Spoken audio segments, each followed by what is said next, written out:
Gasgasin na siya. Yo, what's up mga kakwiki? Magandang gabi sa inyo. So, anong oras na ngayon? 8:37. Nakikita ba? 8:37. So, kakabit na natin tong carbon brush nung starter motor nung Mio ni Maydel. Kararating kahapon. So, ngayon ko lang siya maharap. So, itong motor natin, itong motor niya pala. So, babaklasin natin ulit. So, yung starter, dito pa sa loob. Ayun doon sa loob. So, babaklasin natin yung buo. Yung upuan ulit. Tapos, kakabit natin to para magkaroon na siya ng starter ulit.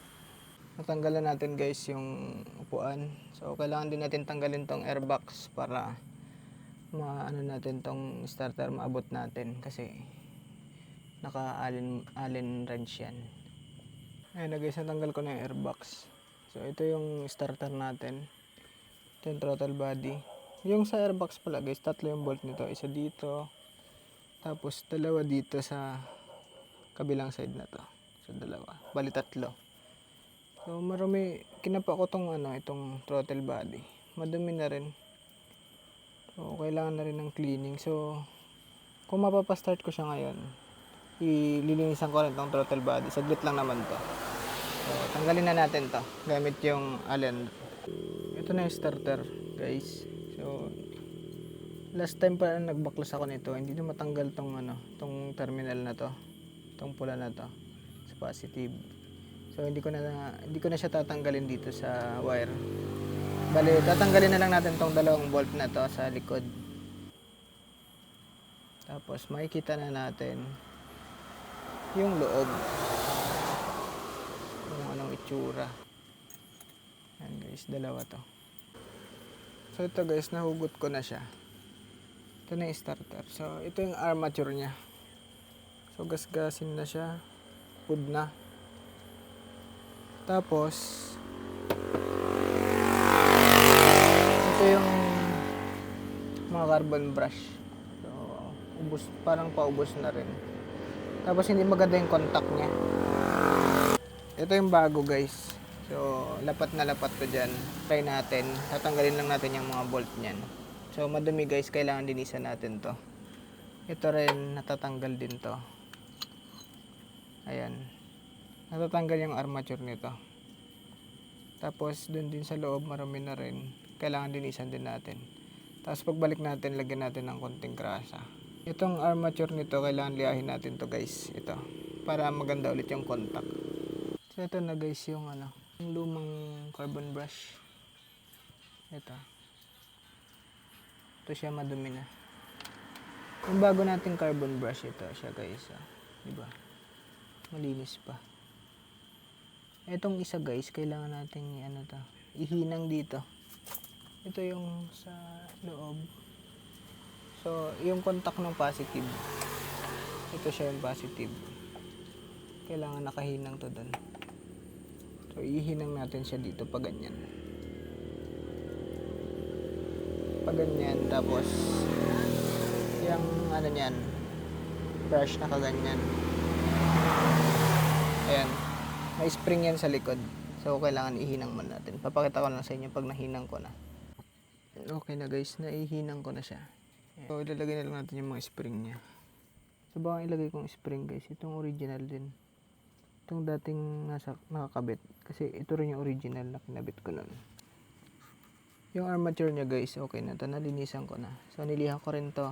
Nalinisan ko na rin to guys. So, lalagyan ko ng high temp na grease. Ayan guys, nakalagay na yung spring niyan.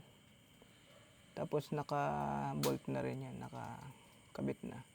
So, technique dyan, isi-shoot mo na lang to. Pipress mo kasi yung dalawang carbon brush para ma-shoot mo tong axle nito. Papakita ko na sa inyo pag naikabit na. Naibalik ko na siya guys. Tapos, yung pagbabalik nito guys, merong guhit dito sa itong takip na to. Yung may laman na magnet. So, itatapat mo lang itong guhit na to dun sa guhit din. Para tatapat ito. Itong bolt na to, diretso dito. So, hindi ka na mahirapan mag-gitna. Diretso lang yan. Ngayon naman guys, i-test natin siyang i-short. kung andar yung starter. So, kukunin natin yung lumang battery. Kasi may karga pa naman yun, dapat mag-iikot to. Ito na yung battery natin guys. So, isi-short na natin siya. Ito yung starter. Ididikit lang natin sa negative ito. Itong body ng starter. Ito yung negative. Ito. Tapos, yun yung positive. So, ididikit ko lang yung negative dito. Yung body. Tapos, yung terminal, positive terminal nito. Ida-direct natin dun sa positive. So, tignan nyo guys. Mag-i-spark to. Tapos, sa andar. Ayan. Ba nag-spark guys? Ayan. Sabihin gumagana na yung starter. Malakas naman siya guys. Oh.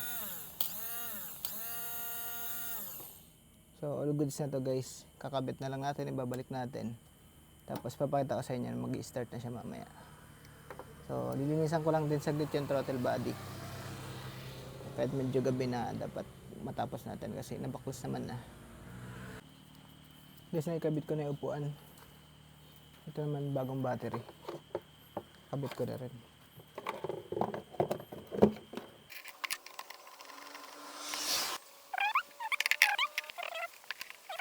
Ayan na guys. So, maayos na yung wirings. Takip na lang. Ito yung relay, okay na siya.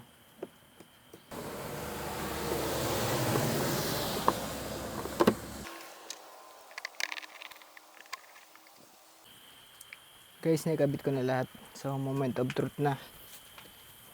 Tignan natin kung mag-start na siya. Okay na yung ilalim. Lahat, naibalik ko na. Itong airbox, air filter. Takip sa makina, engine cover. Yan na guys, moment of truth, papaandaran na natin. So, bago ng battery, bago na yung brush, yung carbon brush. Tayo nating start. So, naka-on na yan. Yun guys, gumana. Diba? Ayos. Patayin natin ulit. Isa pa. Start.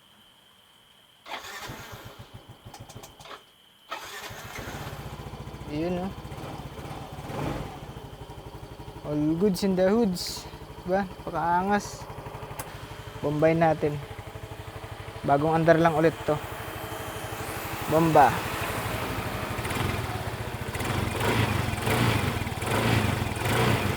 Diba?